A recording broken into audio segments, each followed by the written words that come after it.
Paper leak ना हो, युवाओं के साथ खिलवाड़ ना हो और जिन्होंने आत्महत्या की है उनके साथ न्याय हो, उनके साथ उनको मुआवजा दिया जाए। और अगर ये सरकार नहीं चला सकते तो प्रधानमंत्री जी को इस्तीफा देना चाहिए। मुझे समझ में नहीं आ रहा है कि जिस देश का युवा, जिस देश का स्टूडेंट, जिस देश की सरकार उसके स्टूडेंट को आतंकवादी कहती है, वो देश कैसे आगे बढ़ेगा। और उनके परिवारजन, अपने गरीब मजदूर परिवार के लोग जो अपने बच्चों को शिक्षा पढ़ाने के लिए, उनका भविष्य बनाने के लिए लगातार मजदूरी करते हैं, काम करते हैं, चाहते हैं मेरा बच्चे का भविष्य अच्छा हो जाए और देश को अच्छा डॉक्टर, अच्छा शिक्षक, अच्छा प्रधानाचार्य मिल जाए। लेकिन प्रधानमंत्री और उनके सहयोगी धर्मेंद्र प्रधान बिल्कुल नहीं चाहते। वो चाहते कि व्यापार मंत्री बने रहे और धर्मेंद्र प्रधान के खिलाफ छात्रों के साथ साथ कांग्रेसियों में जो आक्रोश है वो थमने का नाम नहीं ले रहा है। आज जिला मुख्यालय पर कांग्रेसियों ने जमकर प्रदर्शन किया और धर्मेंद्र प्रधान का इस्तीफा मांगा।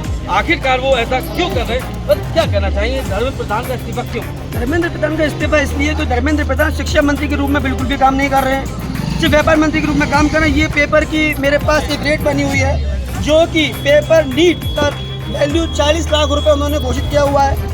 IIT का उन्होंने 15 लाख, उत्तराखंड पटवारी का उन्होंने 15 लाख, 10 लाख बिहार टीचर और उड़ीसा पुलिस सब इंस्पेक्टर का 25 लाख रुपए उन्होंने निर्धारित कर दिया। मतलब ये पेपर लीक होने का पेपर लीक और पेपर पास कराने के लिए। अच्छा। सिर्फ क्यों? क्योंकि जो युवा साथी और उनके परिवारजन, अपने गरीब मजदूर परिवार के लोग जो अपने बच्चों को शिक्षा पढ़ाने के लिए, उनका भविष्य बनाने के लिए लगातार मजदूरी करते हैं, काम करते हैं, चाहते हैं मेरा बच्चे का भविष्य अच्छा हो जाए और देश को अच्छा डॉक्टर, अच्छा शिक्षक, अच्छा प्रधानाचार्य मिल जाए। लेकिन प्रधानमंत्री और उनके सहयोगी धर्मेंद्र प्रधान बिल्कुल नहीं चाहते। वो चाहते हैं कि व्यापार मंत्री बने रहे और व्यापार करते रहे। वजह, अगर हिंदुस्तान पढ़ेगा इंडिया, सवाल पूछेगा इंडिया। युवा पढ़ेगा, सवाल पूछेगा युवा। वजह ये रही कि अगर सड़कों पर युवा नहीं उतरा, सड़कों पर अगर छात्र नहीं उतरे तो ये हिंदुस्तान की दुर्दशा कर देंगे, हिंदुस्तान को ये बिल्कुल गड्ढे में ले जाएंगे और ये चाहते हैं हिंदुस्तान को गरीब हो जाए, बिल्कुल खराब हो जाए। लेकिन कांग्रेस पार्टी कभी नहीं चाहेगी। कांग्रेस पार्टी 70 साल से आज देश का उद्धार करती रही, शिक्षा व्यवस्था उच्च रही, ठीक है। अगर यहाँ हम देखते हैं कि कोई एक डॉक्टर अगर वो इस तरह से पास होकर आता है तो क्या ही किसी का इलाज करेगा।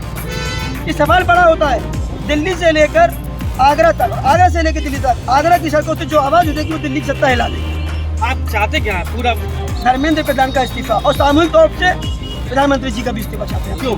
पीएम तो बहुत अच्छा काम कर रहे हैं। क्या अच्छा काम कर रहे हैं पीएम जी का? आप मुझे 10 सालों को एक भी काम बता दो, क्या अच्छा काम है? 12 साल के अंदर ऐसा कौन सा काम किया जिससे युवाओं का और देश का भला हो सका है?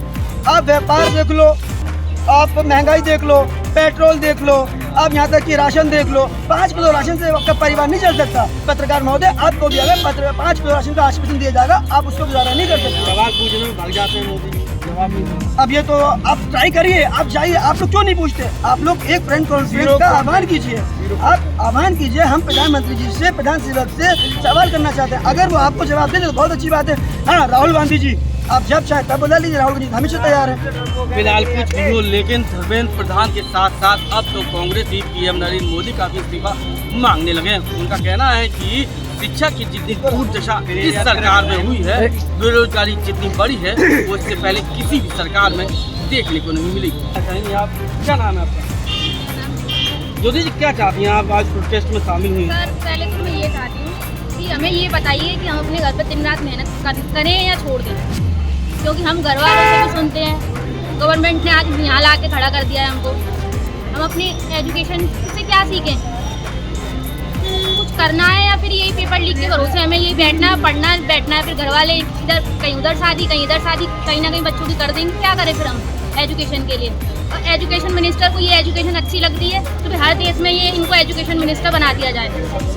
ये हमारी मांग है। वरना अगर ये किसी देश में अगर एजुकेशन मिनिस्टर ऐसे तो इनको रिजाइन करवाया जाए, साथ में मोदी जी का भी रिजाइन करवाया जाए, क्योंकि वो इनके खिलाफ कुछ भी नहीं कर रहे हैं। मोदी का रिजाइन मांग रही हैं, आप क्या कहना चाहिए? आप सब लोग कांग्रेस, आज महानगर कांग्रेस कमेटी ने ज्ञापन दिया है और हमारी मांग है 150 से ज़्यादा पेपर लीक हुए हैं। 150 से ज़्यादा पेपर लीक हुए हैं। पेपर लीक ना हो, युवाओं के साथ खिलवाड़ ना हो और जिन्होंने आत्महत्या की है उनके साथ न्याय हो, उनके साथ उनको मुआवजा दिया जाए।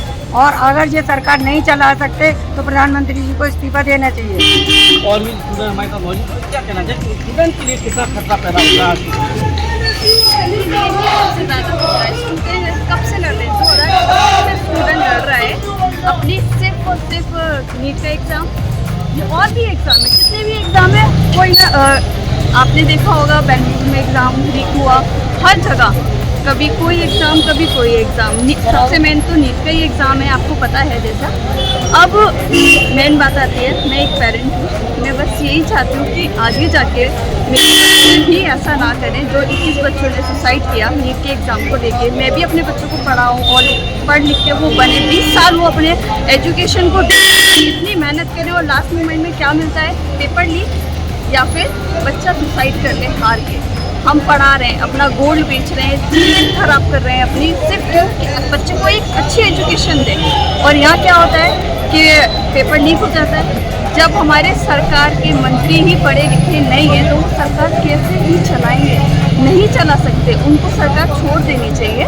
मोदी जी को भी छोड़ देनी चाहिए, धर्मेंद्र प्रधान जी को भी छोड़ देनी चाहिए, और भी जो अमित शाह हैं उनको भी सरकार छोड़ देनी चाहिए। इन सभी को इस्तीफा दे देना चाहिए, लेकिन मेन है धर्मेंद्र प्रधान इस्तीफा। पर ये प्रदर्शन जो कि करा गया है केवल आज नहीं करा गया है, हम बहुत दिनों से लगातार करते आ रहे हैं। और जैसा कि आप देख रहे हैं बीते कई दिनों में जो भाजपा सरकार के बनाए हुए एजुकेशन मिनिस्टर हैं धर्मेंद्र प्रधान जी, उनके द्वारा जाने इन सालों में कितने पेपर लीक करे गए हैं, कितने छात्रों की जान गंवाई गई है इनके चक्करों में। पर किसी भी बीजेपी के एक मंत्री ने इनके लिए कोई आवाज़ नहीं उठाई है, कोई सड़क पर नहीं उतरा है, कोई एक ये चीज़ बोलना नहीं चाहता है, कोई एक अकाउंटेबिलिटी नहीं लेना चाहता है कि उनकी वजह से ये पेपर लीक हुए हैं। और वो बस हम सब लोगों को, जितने भी जो एक्टिविस्ट हैं जो काम कर रहे हैं, उन सबको वो आतंकवादी कहने का काम कर देते हैं, दहशतगर्द कहने का काम कर देते हैं। मुझे समझ में नहीं आ रहा है कि जिस देश का युवा, जिस देश का स्टूडेंट, जिस देश की सरकार उसके स्टूडेंट को आतंकवादी कहती है, वो देश कैसे आगे बढ़ेगा? तो लगता नहीं धर्मेंद्र प्रधान तो सिर्फ कठपुतली है?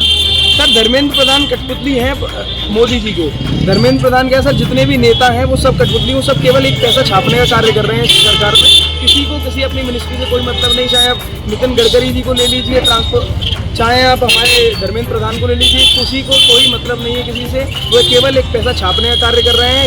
ये पार्टी केवल अडानी और अंबानी के ऊपर चल रही है और उन्हीं से इनका व्यापार चलता है। और ठीक।